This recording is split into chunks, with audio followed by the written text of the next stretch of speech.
When you guys ready? Well, we're ready. You're filming right now, right? Yeah, we're rolling. Okay, let me know when you're ready. I'm ready. All you guys ready? Yeah. Let's do it. You looking straight into the camera? What are you doing? I'm gonna start. Don't worry. Before we get started, Blessed Are the Canceled podcast.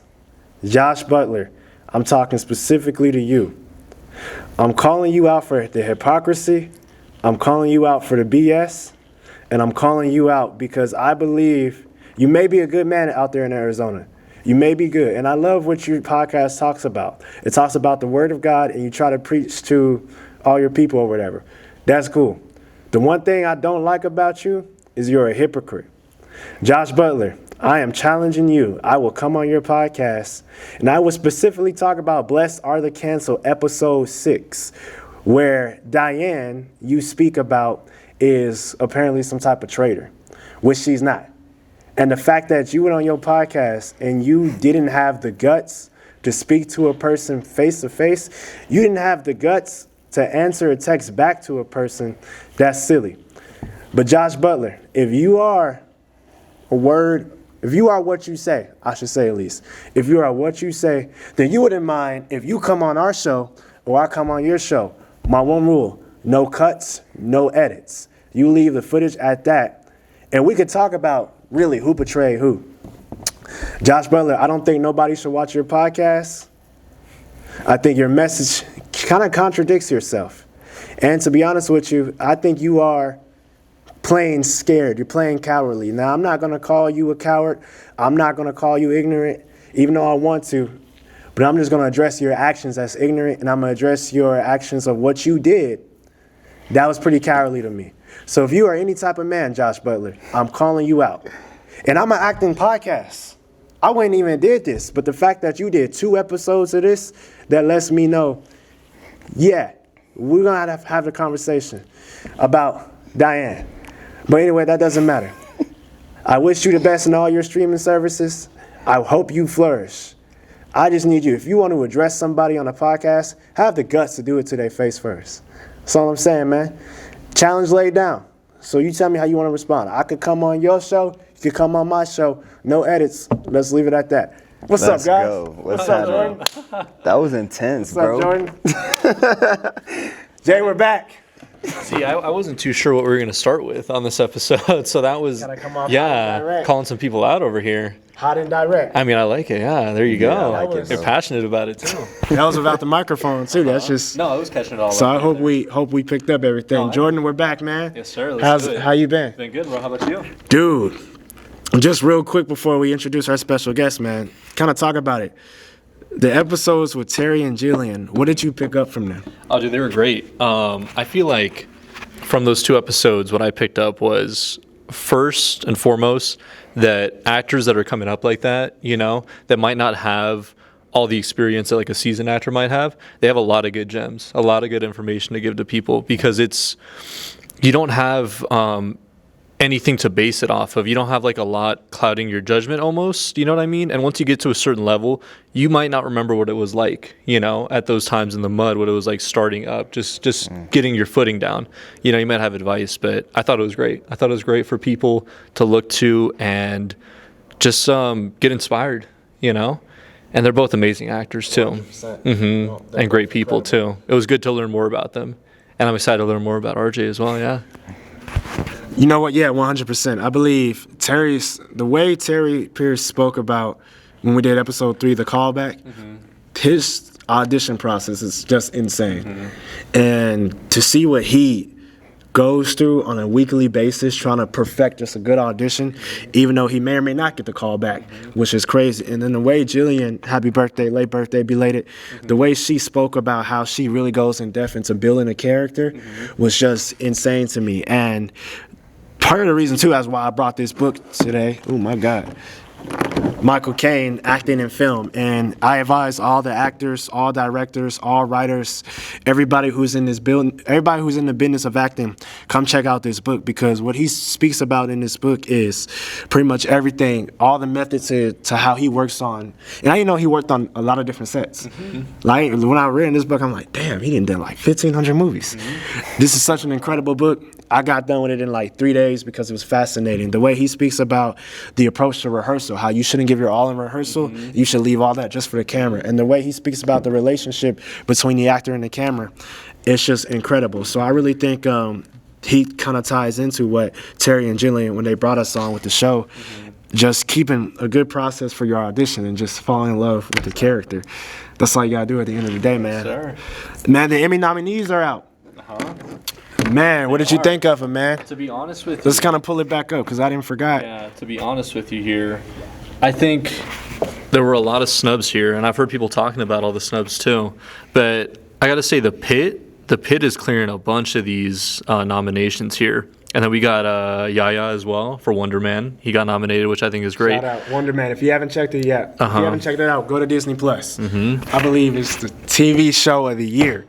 Go to Disney Plus and watch Wonder Man. Oh, okay, another one over here. I'm just seeing this right now for the first time. Beef on Netflix. I think that's a great show. The first season was amazing, so the fact that it got nominated again, I believe for the second season here, that's wonderful. So I'm gonna have to watch that. But I think I don't tap in with the Emmys as much as I need to, you know. So I think it's something I definitely have to look more into. I'm not big on shows, you know. Like I love shows, but I'm more of a movie guy. Me too. I'm more of a film guy, but I kind of vary. But speaking of shows, shout out Abbott Elementary. Bro, they're on 5 seasons, I think. And Quinita Brunson, just incredible. Producer, writer, actor, the whole nine, bro. So just shout out to that cast and crew, what they've been able to do. Tyler James Williams is great. Just shout out to them and what they've been able to do with that show and that series. That's just been incredible. But man, kind of leading us into it today, ladies and gentlemen. Welcome to Method Podcast, Showtime. You see the flyer. We're not in the studio today. We are here live. Well, I guess not live because we taping the episode, but we are here, Showtime, episode 5, if I'm not mistaken. We got a special guest joining us today. We got my man, Mr. RJ Jones. How you doing today? Yeah, I'm good, brother. Thank you for having me on, for sure. I'm great. Thanks for coming on. Yeah, it feels good. I've been watching a little bit of the previous episodes. Yeah. And I think it's dope how you especially tapping into the mindsets of actors. Yeah. And things like that. And it's definitely got me curious and excited to be on.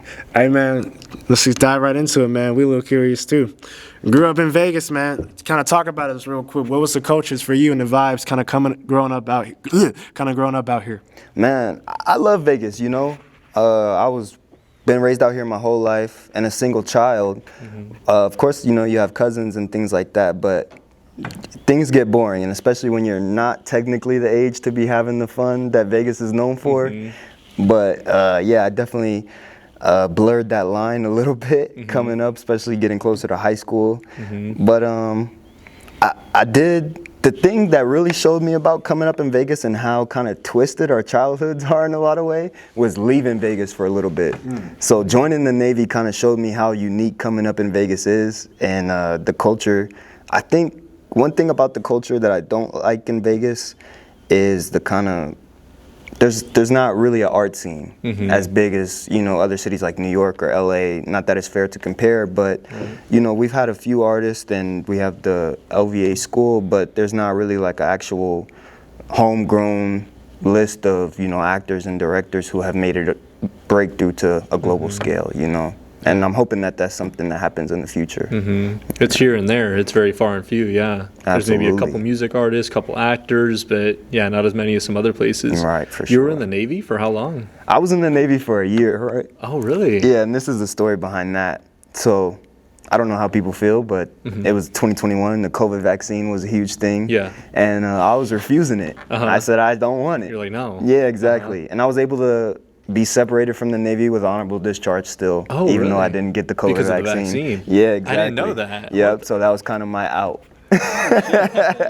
Yeah, but I loved being in the Navy. It was amazing, like especially, you know, the friendships that you make, and then just having a purpose bigger than yourself, you know, that they try to instill into you is great. But I'm also very glad to be back home. Yeah, got your free time. You're not exactly. Yeah. You see, I got my dreads, I got the beard going, so we good.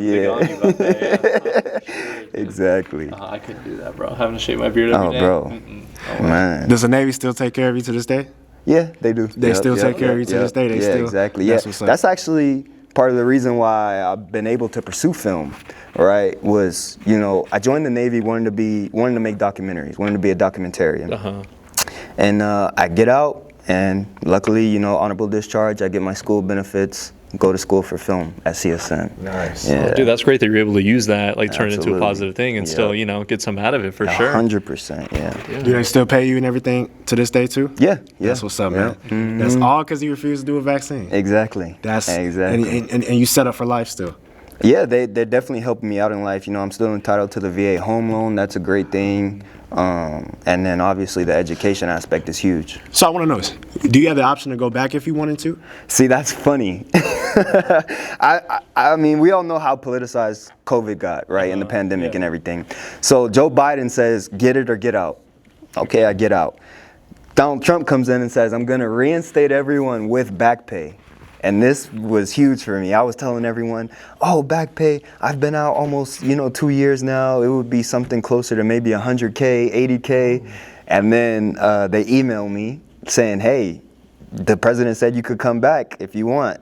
And then it gets into the details about what the back pay looks like. And any W-2 or any job, any income that you had that was taxed is going to be deducted from your back pay. And I was working the whole time I've been out. Oh, so it's not that much. Exactly, yeah. Oh, okay. That's good that you read the fine print in there, though. because Yeah, then you just signed exactly, back yeah. up. Yeah, they would have got your ass. Read what they're talking about. Yeah, you said, hold up. Yeah, Read well, this contract. Right. too good to be true over here. Yeah. Yeah. And come back with some.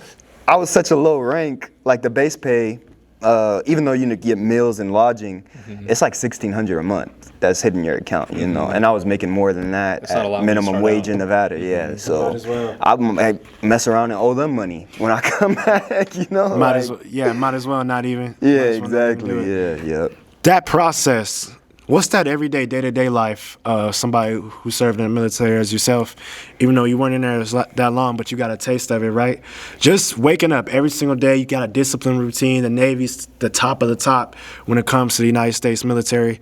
What was that process like for you? Like, were you trying to be a Navy SEAL? Were you thinking, okay, I get past this boot camp, I can do this? But how did that change you as a man personally? Yeah, dang, there's a lot in there for sure. I'll be honest with you, bro. When I first signed up for the Navy, you enter this program called DEPS, right? It's like you have a contract signed, you're gonna be in the Navy, but you're still a civilian for now, but we can kind of call you, make sure your weight and everything is in check. During that process, I'm thinking, this is gonna be the hardest point in my life, I had to put down weed, I had to cut off my hair, I had freeform locks at the time. Yeah, so things were definitely changing, and I was working out super hard. I'm swimming because in Las Vegas we go to pools, but we ain't swimming. We drinking, chilling in the pool. Training to be a SEAL now. Yeah. Exactly, yeah. And so, in the back of my mind, I'm knowing, I'm not gonna go fight in no wars, but I still understand that this job is very demanding. You have to be on call basically 24 hours. You gotta be. And they could, at any moment's notice, they could say, yeah, you're going on deployment. You're going on Iraq, yeah, you gotta exactly. go You know what I'm saying? Yeah. Yeah, so, Bin Laden 2011. but then, let's go. But then when I get into the Navy, and I'm seeing like, this is not that tough at all, And it definitely opened up my eyes to a lot. I was already kind of a conspiracy nut coming into the military, and it made me even more of one. I mean, seeing how, I don't want to just talk bad about the military, please. Pete Hegseth, Secretary of Defense, I love you guys. They're gonna find you, bro. They're gonna get you. Over at the Department of See some Defense. trucks outside your house. Gotta go. Department of War now, I guess it's called. But I don't want to just criticize the military, but the standards are lacking. Honestly, especially physically, yes, 100%. The standards are lacking in the military. I think it's mostly lack of leadership, but not to say that there wasn't, because at the same time there was also men in there who I had seen, men and women, who had gone through extreme things in life. A lot of people in the military are not so much running away from, but getting away from horrible situations. Yeah. Tons of people may be homeless. Tons of people may have come from abusive homes, and they want to, turn their life around so that they don't continue that cycle. So seeing people grow through that, it's very interesting, because I kind of seen a lot of cycles in the military. Like someone who may have spent 20 years, who did come from a broken home, who did come from fucked up circumstances change into a disciplined individual, and the military definitely helped them to do that, for sure. It can enable you to be the best person that you can be, and it can enable you to be the most piece of shit, worthless person you could be, for sure. Did you find any change in yourself when you went and you started? Was there anything like that you noticed, little things day to day that changed for yourself? Oh yeah, absolutely. I was definitely a disorganized, messy guy. Yeah. You know, the room would always be dirty. Mom would always come tell me. It got to the point where my mom started just throwing away clothes on the floor. You know, giving them away good with them.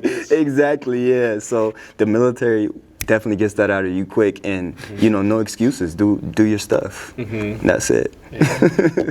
From the military now, from the discharge to the world of going to school to learn how to make documentaries. Did you always have that film bug in you when you were little, or did you just kind of develop that as you were looking for something to study in college? How did you get involved in this film world? You spoke about documentaries. How did that kind of like itch come about? Yeah, definitely always been around in the film world. I loved comedies. You know, Eddie Murphy was one of my favorite actors, writers, directors, and not only that, just I was definitely watching some stuff that I shouldn't have as a kid. I mean, I'm watching, you know, Harlem Nights and shout out Harlem Nights. Shout out Harlem Nights, for real. You know, American Gangster, like shout out Denzel Washington. Fellas, man. Shout out Denzel. Training Day, bro. I'm 10 watching Training Day. Shout out Antoine Fuqua. Antoine Fuqua. How you say his last name? Fuqua? Fuqua. Yeah, man. You know, Money Talks, even like with Chris Tucker and things like that.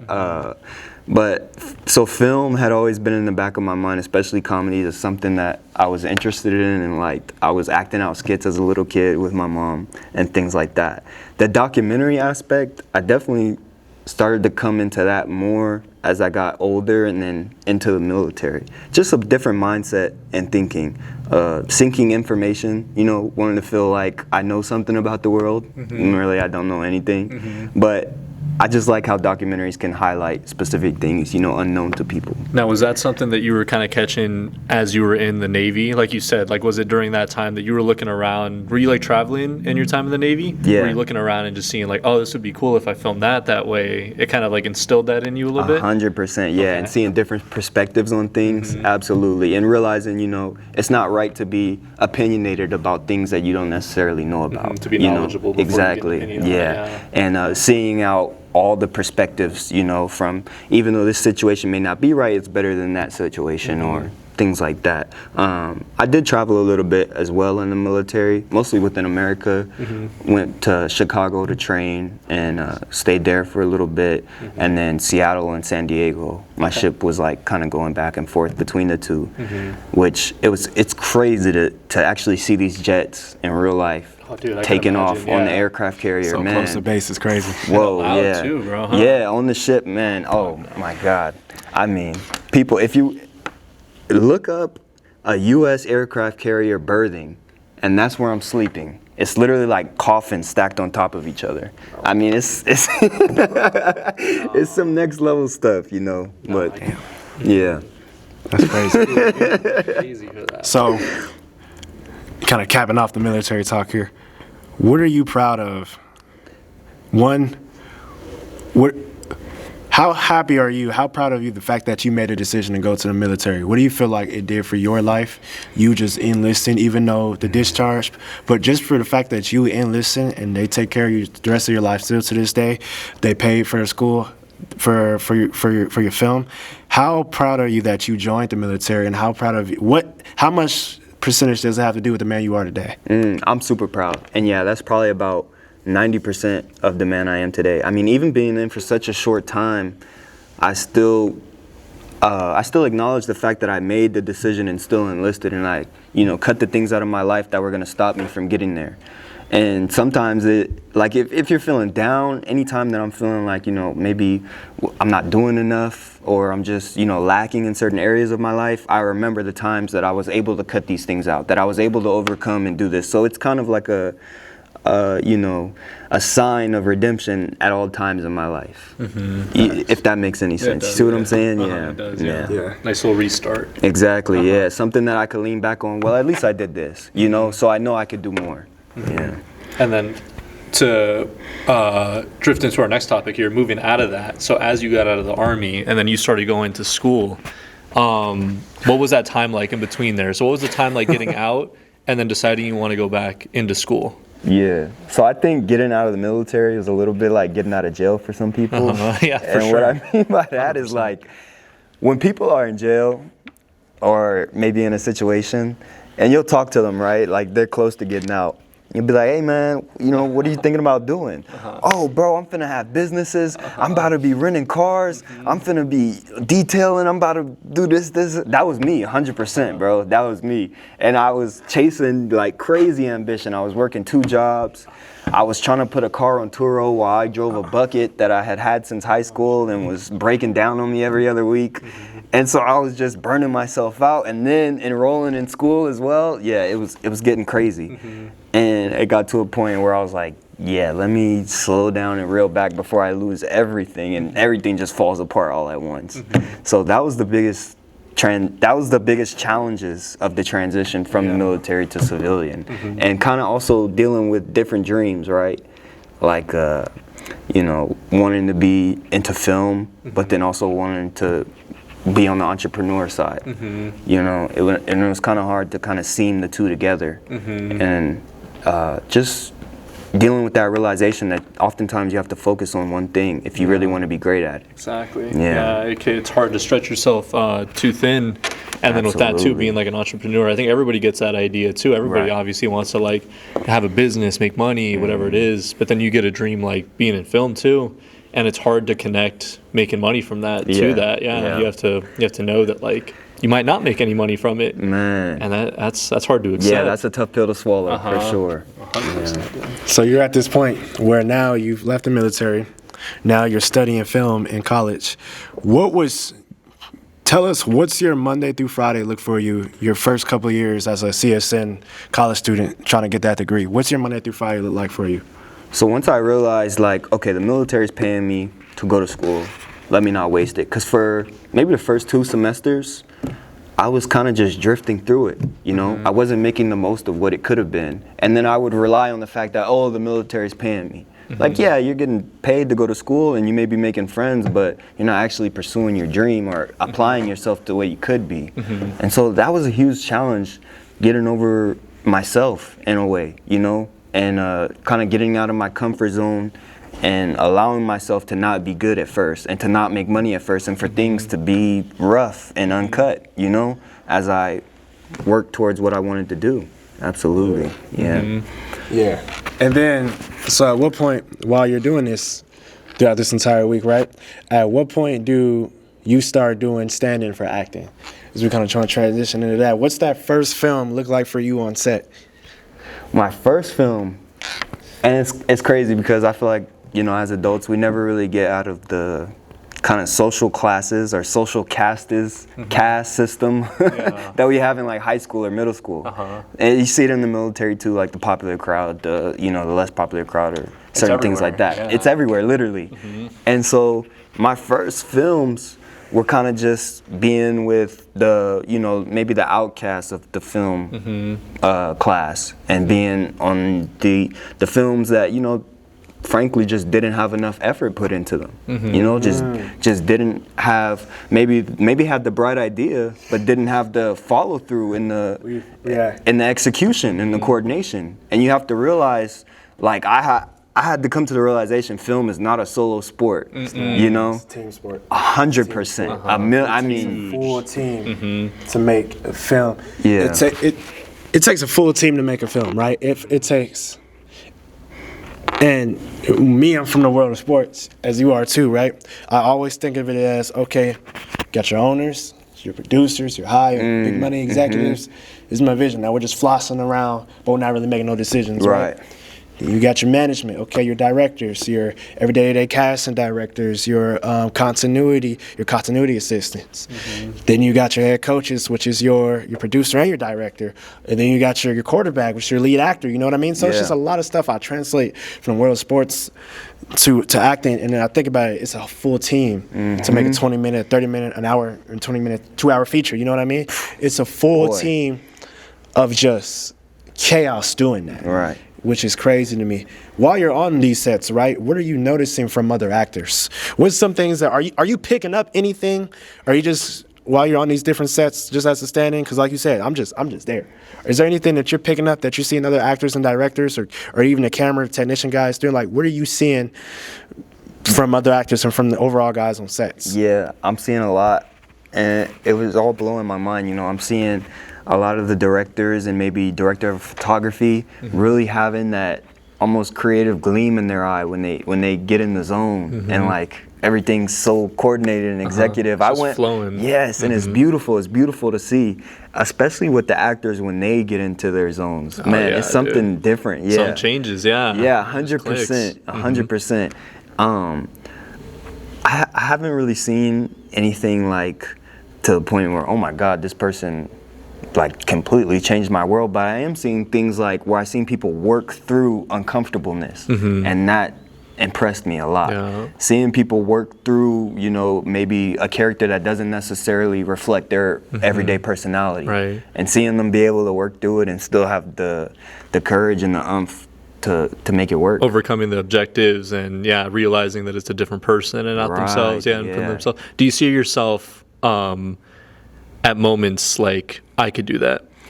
Do you catch that? Yeah. Yeah, I do sometimes, and sometimes I catch myself kind of doing practicing. Yeah, getting into it in your head. You're like, oh, that's how I would say that line, or that's how I would do that. And that's something that kind of scared me about acting. And I don't know how you guys feel about it, but the mental health of actors is kind of fragile. It's super fragile. I don't know if you've noticed lately, bro, but like, dude. Yeah, it's a lot. It's a lot of ups and downs, man, dude. It's a whole roller really coaster. interesting thing. Yeah, I've never thought about that too.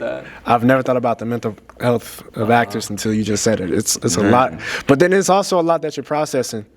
Yeah. At the same time, trying to become a character and trying not. So you have a strong point there. Man, it's a trip. Have you seen people, on that mental health topic, have you noticed people like on sets in between takes, like just having some moments? Yeah, definitely. One film specifically is called Adulterous Bottles. Okay. John Weary, he was a student at CSN. He directed it. In this movie, one of the main characters is a woman who she has to get spit on through multiple takes, or she has to, or I mean, that's one thing. And she was a pro, she was a great actress. But not only just that, it's also we had to do it like 3 different times. Oh shit! And you guys didn't use like a machine for this. It was like somebody actually. No, this is actually spitting on her. Yes, and when I talk about that borderline between real life and acting, see, there's still some things where you might not take. If you let's say if you got spit on, would you be able to take that? Right. It wasn't like. It was like bottle of water, which is like a little less tame, or a little more tame. Sorry, there's a couple of things. Even that, and we're doing this with a film camera, and I believe one of the takes we didn't get. Oh no! Because the film camera was like from CSN, and it was just having some troubleshooting problems. Yeah, and then on top of that, this girl is also. Set times always run over. Yeah. If they say we're going to be there 4 to 10, I'm at 4 to 3. Be there until 4 to 4, right? And so she was putting in the hours, staying while she has work the next day. And man, he made her look great in it. Luckily, it ended up looking good. Oh man, it was at least great, it was worth it. Yeah, I mean, absolutely. Shit, dude. Yeah. You got to put up with it sometimes. You got to. But that I could imagine it was a hard hurdle for her to get past. Yeah. Oh, absolutely. dude. So then, at what point, as you're doing this, so. We're in the middle of doing stand-in, we're in the middle of doing stand-in acting, and we're still studying film. You're a boxing athlete. You're a kickboxing athlete, more specifically, right? Something like that. Something like that. Well, tell us a little bit more about that. What point do you pick up martial arts while you're studying film? Damn, yeah. So, and while you're getting these acting gigs? Martial arts, I had always loved martial arts, playing Mortal Kombat, Tekken, Soul Calibur. I mean, all these great... Real quick, who's your favorite Mortal Kombat character? Go. Probably Sub-Zero. Yeah, Sub-Zero Sub-Zero Raiden. too. You know what I'm saying? Favorite Mortal Kombat movie? Which one? Which one? Which one's your favorite? I think there was one in 23 that I Not this past one? I didn't even watch the past one. Was it good? Yeah. Yeah? Okay, I might have to check it out. Johnny then. Cage was doing his thing. You like it more than one of the classic ones? I think it was the one that came out in like the early 2000s, early 90s. Ooh, that classic one's always got a retro feel to it. I'm a Karate Kid guy for sure. Which one? Jaden. I like Which Karate Kid? What's the guy's name? Ralph? Yeah, I That's like an- him too. That's an actor. Yeah. That's an actor. Daniel LaRusso. Yeah, LaRusso. Danny, Danny LaRusso. yeah. Cobra Kai? I never watched Cobra Kai. Never saw Cobra. No. So when I saw Karate Kid, when I watched Cobra Kai, it made me go back. As I'm watching Karate Kid, watch all the Karate Kid movies. Now I understand Cobra Kai. Okay, So see the parallels. I kind of had to tie it in. Okay. And now I'm a big Karate Kid fan. What's your favorite Karate Kid movie? You said the Jaden Smith? Yeah, Jaden Smith one for sure. Did you see Legends, where they combine Jaden Smith's, Jackie Chan's, I forget his name of his character, and the Karate Kid, I forget the name. What's his name of his character in Karate Kid? Jackie Chan's. Oh, I forgot his name. It's been so long since I've seen that movie. They combine him and Mr. Miyagi as, they combine LaRusso and Jackie Chan in Karate Kid Legends. Really? Okay. Yeah, this last one that just came out. Damn, you dropping some gems. I was not even familiar. This new one. I think it's on Netflix. It's a must watch. Yeah. It's a must watch. But what's your favorite Karate Kid? You said Jaden Smith? Yeah, for sure. That one was good. Mine is 3, where he goes to China. The original Karate Kid trilogy. from the He goes to original, China. Yeah. Oh no, that's 2. Excuse me, that's 2. 3 was Terry Silver. Yeah, Okay. my anthology is crazy. Nah, you're like an aficionado, Yeah. bro. It's dope. Yeah, for real. But, while you're picking up, you said you always been a martial arts fan, man. Who are your favorite fighters, favorite inspirations Favorite that got you fighters? in the business of martial arts? Man.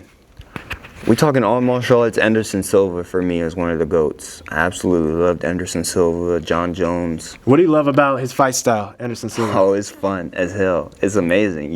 It's just like literally art and the effortlessness that you see. I mean, I even came up with early movies like Enter the Dragon, Bruce Lee films and things like that.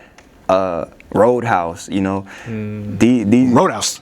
Man, let's go. Connor's wasn't bad. It was okay. I enjoyed pretty it. decent movie. Yeah, I I watched enjoyed it, it. yeah, my free time. It was Yeah. good, He was yeah. coked out of his mind, but it was okay though. 100%. But so Anderson Silva, even on the boxing aspect though, Roy Jones, Floyd, of course, Mike Tyson, Pacquiao, all these guys inspired me. I love fighting since a kid. Would you want to do something like that in a movie? Would you want to play a role like a MMA fighter, a boxer, or something like that? That would be fun. Or do you as want to be fuck, a fight choreographer? If I could, if I get the opportunity, absolutely. Let's Either do or? it. Yeah, I could. Man, yeah, for sure. So, Absolutely. I want to tie back in the military here. Obviously, the routine, the discipline, and the preparation of being in the military, does that help you now when you're still trained to fight? I mean, obviously, you're not in the ring every single night got a match this weekend and a match this weekend. But does it help you easily? Because there's a lot of people who want to do boxing, but then they fall into, I can't do it. It becomes a lot of mental. I like how we spoke about for actors. For athletes, it becomes mental. But obviously, from you being in the military, did that help you? Was boxing easy to you? Definitely not. It's not easy at all, Not to say definitely not to your question, but definitely not that I considered boxing easy or something to play with. And specifically Muay Thai. That's what I really wanted to get into. Getting out of the Navy, being into martial arts. MMA I'm a huge fan of, but I was able to find this organization called One Championship. If y'all want to see some banger fights, One Championship Muay Thai in the 4-ounce gloves. Where's it located at? This is in Asia. In Asia? Yeah, this is an Oh. Asian organization. Oh, yeah. So, it's kind of harder to watch their fights live, but nonetheless, oh my God, world-class fights. So that got me into Muay Thai, looking at fighters, legendary fighters like Rod Tang, Buakaw, Lairdzilla. These are guys who are masters of this art, and Muay Thai is the art of 8 limbs, right? So elbows, knees, clinch work where you could throw, but no wrestling or anything like that. But it's just such a beautiful sport, and then especially the culture of Thai boxing. Man, y'all get me into. I'll go forever about Muay Thai. No, for man. real. Listen. Yeah. When you're YouTubing stuff at home, right? What's the first fight that you always like to watch? A great fight, man. A great fight for you off the top of your head. You always like to tap into, be like, yeah, that's good. That's why I do this. Yeah, man. Probably Tawanchai versus Siddhachai. Tawanchai versus Superbon. If you people are watching, the first or the second, whichever one. But Tawanchai versus Superbon, Muay Thai. Yeah. Yeah. Oh yeah. Y'all gotta watch that. Man, at the time we're shooting this, tomorrow, July 11th, McGregor, he returns to the octagon to fight Holloway again. What is this, round 3? Round 2. Round 2? Yep. Let's talk about it, man. Who do you got? McGregor's first time back in the octagon. It's been a while, Holloway, right? man. Does he still? Yeah. I think he weighed at 165 yesterday. Oh, really? He weighed in low? Yeah. 161, I maybe think they're fighting at 170. Maybe 170. Yeah, he weighed in at yeah. 175. Yeah, he weighed in kind of low. Okay. Who do you got, man?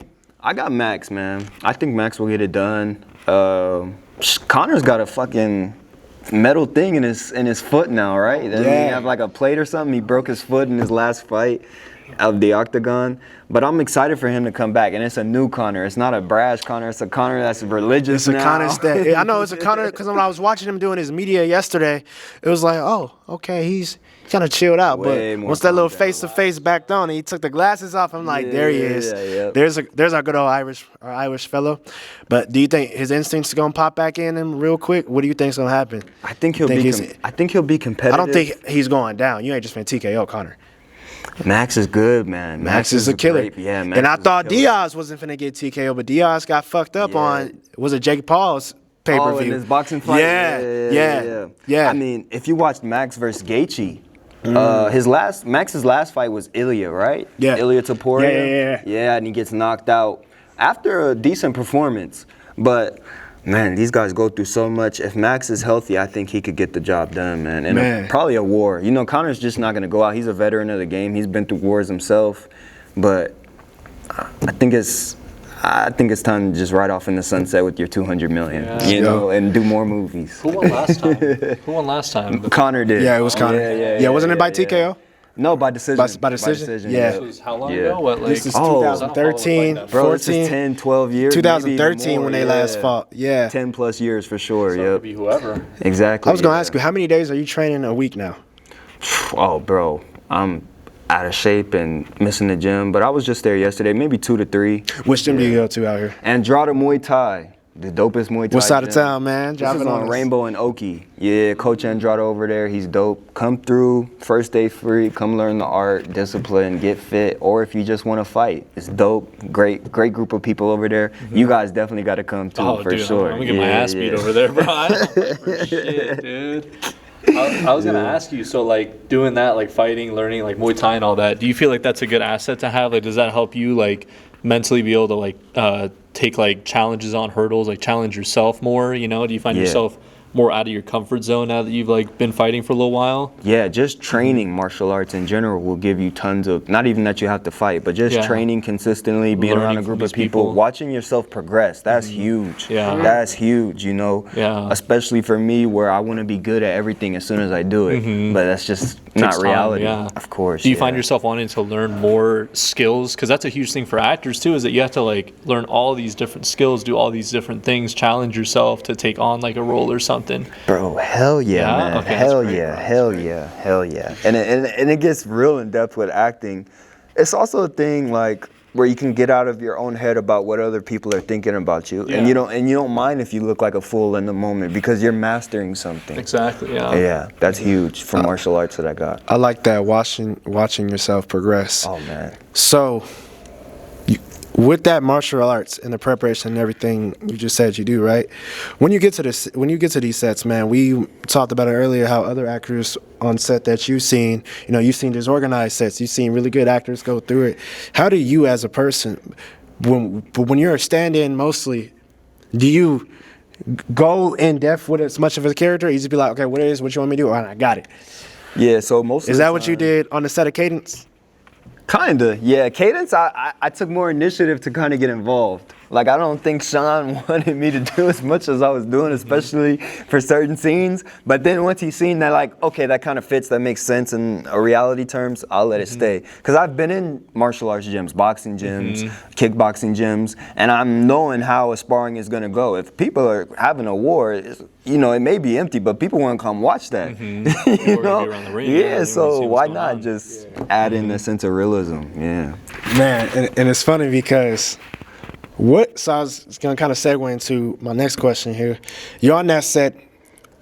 I want to know two things. A, what film, by the time you get Cadence for your character Samson in this film, What number of film is that for you? And then 2, what did you see? What did you take away from being on that set?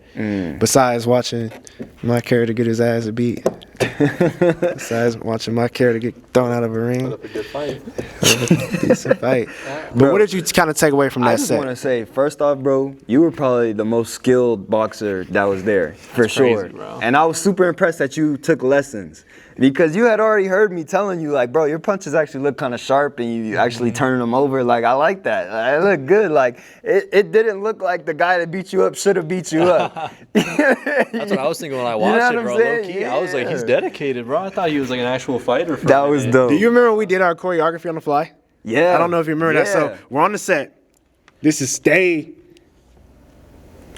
3, 2, some day of filming. And you I throw can't your remember. fucking helmet off and everything. Bro, so 2 things. Do you remember we're standing in the ring? We just got done with the first fight. Now, because in this film, there's 3. Sean won't mind me saying. There's 3 sequences of fights in this second film. So in this film, my fight's the second sequence. My character Devins. Do you remember we did our choreography on the fly? Yeah. Like shout out Daniel Torres. He's oh my God, he's just a gem of all trades. Yeah, And he's he's a cool such an guy. amazing person. Yeah. And shout out Massimo Grossi. He filmed this movie on a Torn ACL? Yes. Or yeah. Yes. Yep. He showed up at the premiere in crutches. Yeah. I'm like, bro, Great. when Got I told surgery you, right after the film, yes, right? Yeah. I'm like, bro, when I said That's break a next leg, level, yeah. and shout out Slow Burn, man, his band, he's doing his thing right now as a musician and actor. But do you remember us doing our choreography on the fly in the ring? Yeah, bro. Like we're like, go this Yeah. way, which is crazy. I really appreciate that though. Thank you. Yeah, we put a lot of sure. time. Yeah. That's a film for sure where, and I had done boxing when I was little. So as I'm going through the training again, and we were training our asses off. Yeah. But as I'm going through all this again, some of it was instinct. Like some of it was like, don't put that hand down on that little jam. Don't you gonna get pop? Don't put that little shoulder, that little lean, that little combo. Some of it was instinct, and some of it came back to me, and then a lot of it, what you saw is what you saw. That was dope, But I really yeah. appreciate that. Hell yeah. I want to know from your character, Samson, from your point of view, man. Do you think your character? Did you want your character to do more in the film? I would have loved to have a bigger role. Yeah, hell yeah. But you know, if it didn't fit or it wasn't didn't- written yeah. in, then you know, it wasn't no problem to me either. Yeah. I just enjoyed being there and seeing. And to get back to your first question about what did I take away from that set, man, I took away that organization is key. Oh my God, wasn't it so organized? Oh, it was beautiful, I'm bro. talking the shot list. And one thing too that like, you know, is kind of the DP, or not the DP, I'm sorry, was she the AD, I believe? The DP Nick was great, but you know what I'm talking about, the AD lady who no one really liked on set. Oh, really? This lady was a dick. Oh, yeah, oh, she's for just- sure. yeah. She was great though because She was on it. made him stick to times and She things was that on he it. needed, which allowed the sets. That was probably the most on time and punctual set I had ever been on. That was Crazy. also probably the most, you know, like kind of cutthroat on the table. Maybe they left some performances or some things to be given because she was so, okay, we got to move on to the next She would thing. chew you out if you were late to or anything. Oh like yeah, that. yeah. And she was getting on the director like, we need this. You know, let's move to 3A. And she was Yeah. great. And she was almost like a script supervisor too. Yeah, Where sometimes you need that, man, because if not, you're just gonna be Exactly. working on the same thing over and over again. You need somebody sometimes to- you need that organization Yeah. on these sets. You know what I mean?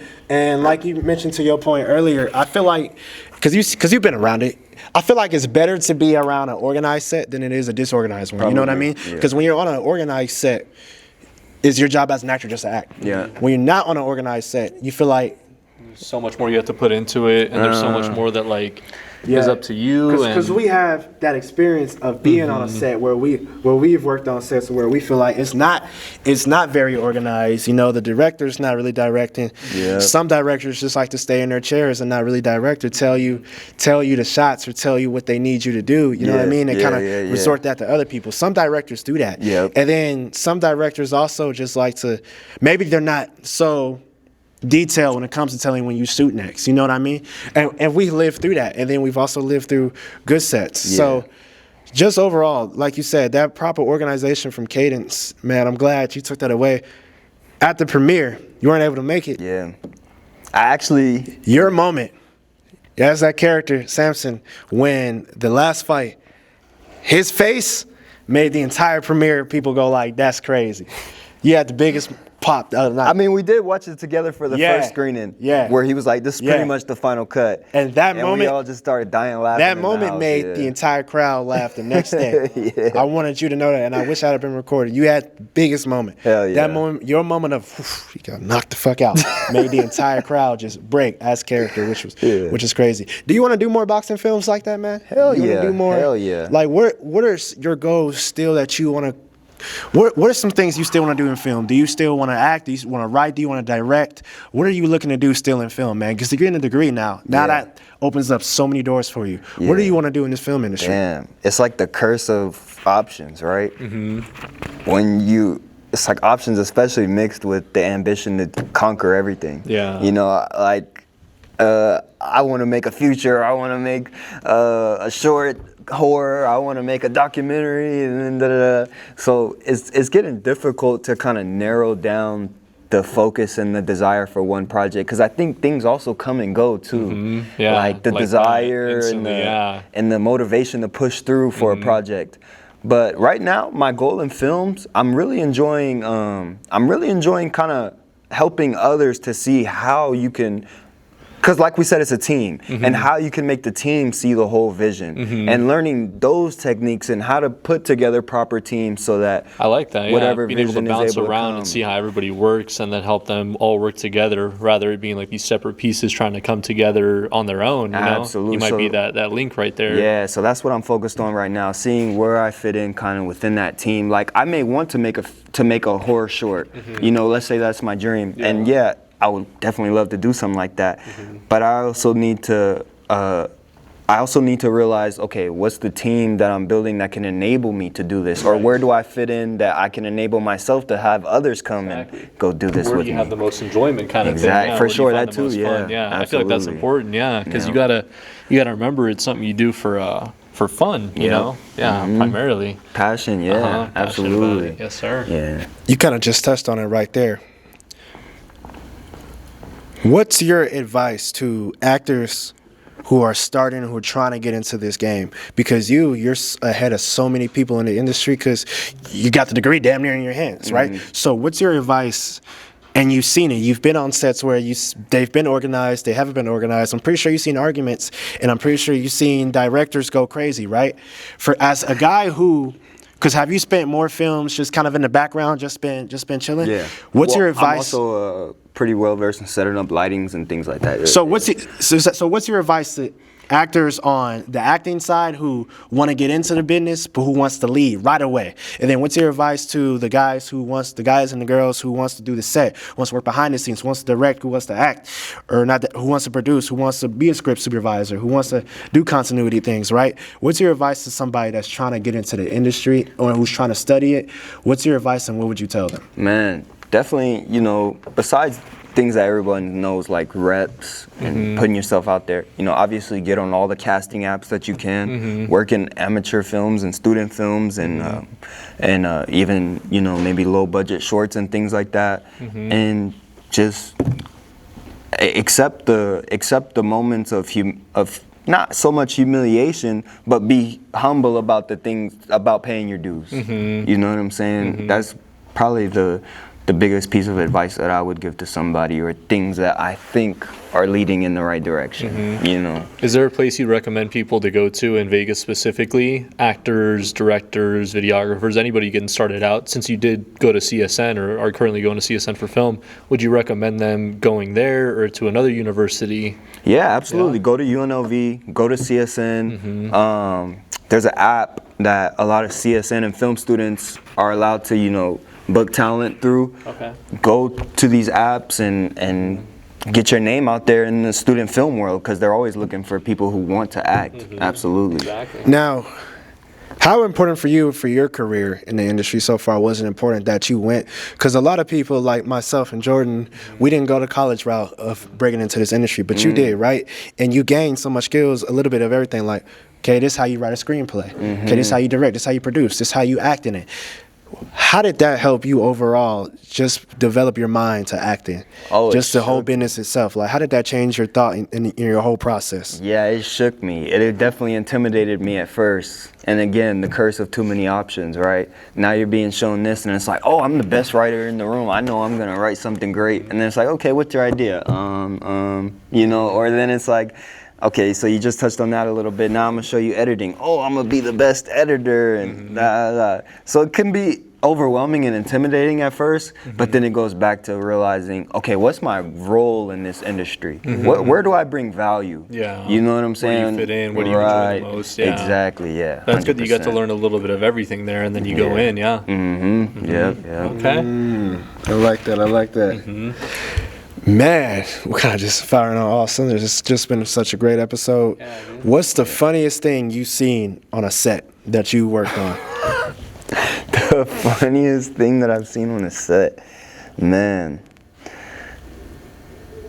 probably for that same film, Adulterous Bottles, they threw a house party.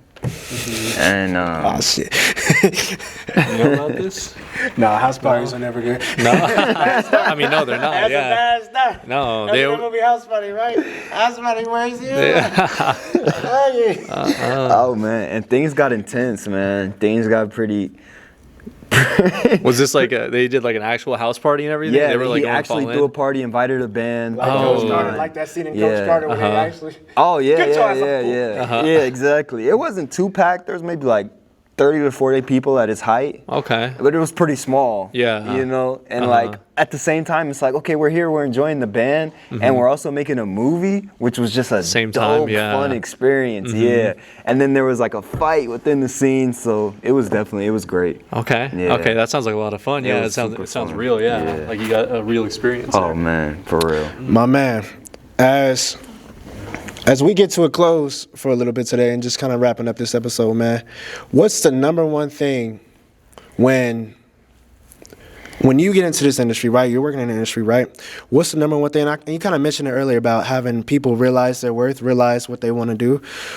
What's something that the film has done for you also as a person as well?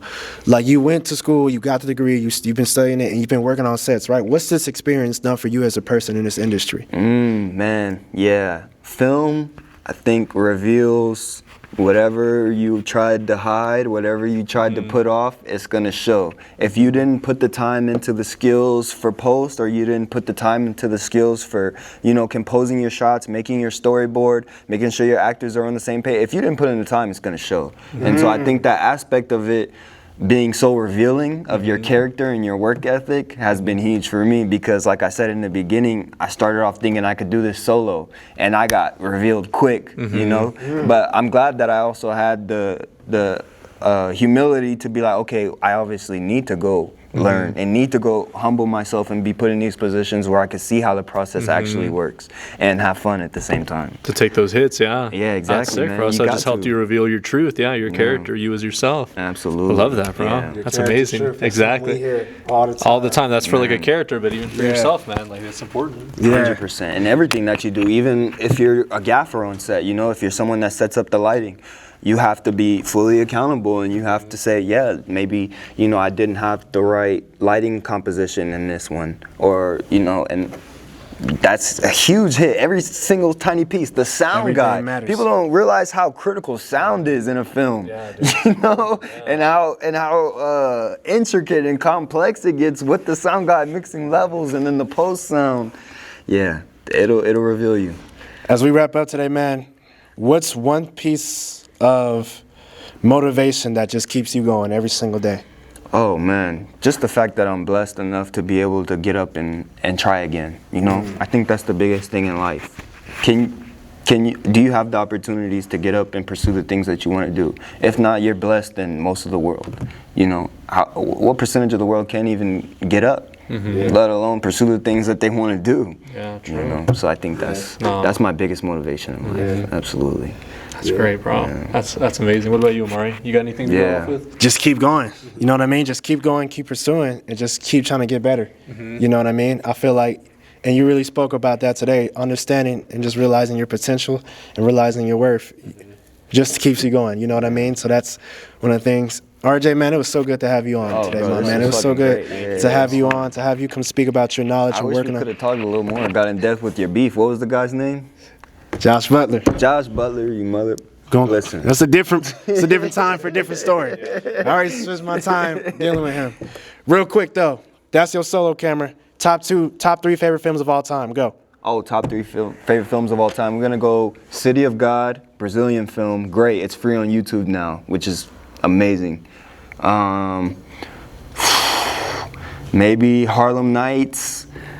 Number 3. What should I put in there? Number 3. Number 3, I'm gonna go Goodfellas. Gotta do it. Yep. Okay.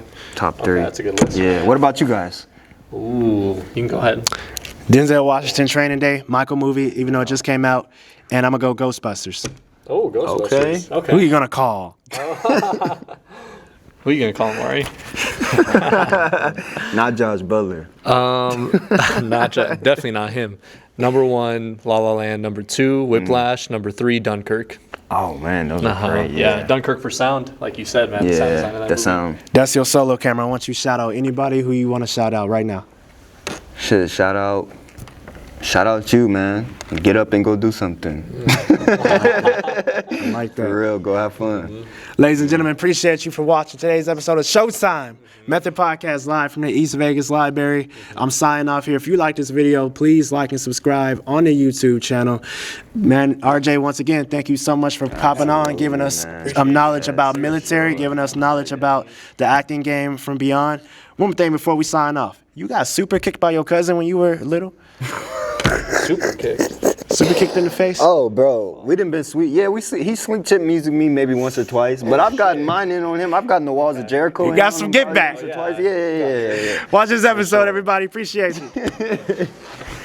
Damn, bro, you took a sweet chin to the. How was that? Yeah, I mean, we was stupid, bro. I've been unconscious before since I was young, bro. Holy So shit, bro. yeah, I'm telling you, we really used to fight. Fuck, bro. I didn't chip my tooth. This tooth is fake. Dude, oh, really? Oh yeah, I didn't been through the most, bro. I wrestled with my brother, but we never got that.